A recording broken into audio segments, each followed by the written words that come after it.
So it would have been 3 years ago now for the Edinburgh Festival. I was asked to make a temporary artwork for Jupiter, and they were happy for me to propose the piece I wanted to make here. So there weren't real parameters. We had lots of walks around the site to find the right site. It was a really important piece in my career, really, because it was the first outdoor work I'd made.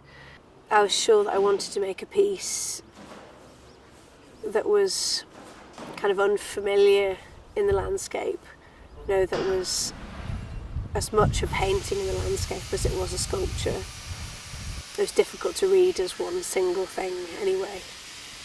So I wanted it to have the language of my sketchbook and my samples of painting on metal and the kind of looseness of my work.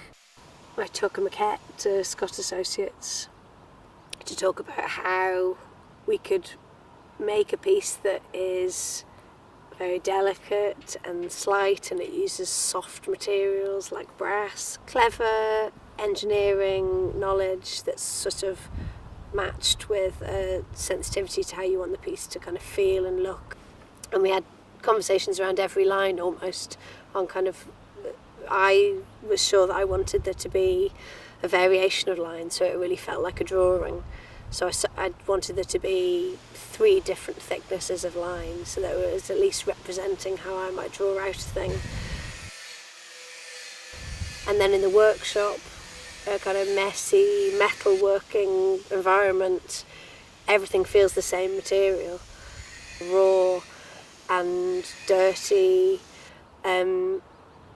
You've kind of got to stick with your vision of how you imagine this thing would be and not sort of doubt that. And actually it's probably healthy that you're working with this team and you have to be quite pragmatic, and the thing has to be planned. There has to be a schedule so that this thing's delivered. So you can't go changing your mind too much, and that's maybe quite a happy thing, because those moments of doubt you just kind of follow through and push through. And then you get to a point in the workshop which is really nice, where colour starts going on and actually it kind of pops out from the background. I didn't ever want to make the biggest sculpture at Jupiter Artland.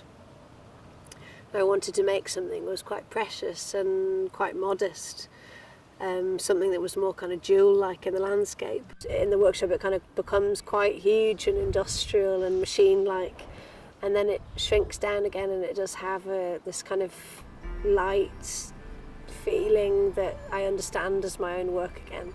Today was the first day of install, so it's really just about bringing the piece carefully on site. The sculpture will just sit on its delicate feet almost within the flowers and feel almost like another kind of stem. I was able to come and look at it from both sides of the path and try to make the same journey that people will make when they enter Jupiter. Those first views from distance, the views when you're kind of moving around the sculpture and the sculpture's revealing itself. Are you happy with the way it's orientated? Yeah, I think that's the way around it should be, actually, because these are just my favourite views as you come around the path. Just across the water, seeing the very small, delicate triangle at the top of the piece, which kind of quivers they're the slightest lines of brasswork at the top. So it's always going to kind of quiver and catch the light. Yeah, I think looking over the sculpture, I'm really happy with the orientation of it now.